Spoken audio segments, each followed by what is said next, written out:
Prepare for a career of improving environmental quality, shaping policy, managing soil and biological organisms, and educating others about the environment as a student in the University of Missouri College of Agriculture, Food, and Natural Resources Environmental Science program.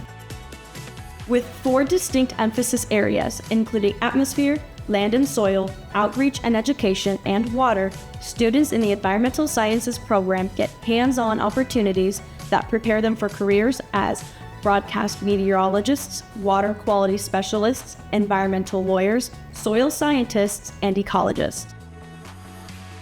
Enjoy incredible hands-on learning where you can practice forecasts in the Weather Analysis and Visualization Wave Lab with professional meteorology modeling, forecasting and graphics equipment, and a green screen. Utilize state-of-the-art soil measurement equipment for both in the lab and in the field, and take weather observations into the field with the Missouri Mobile Meteorological Observatory.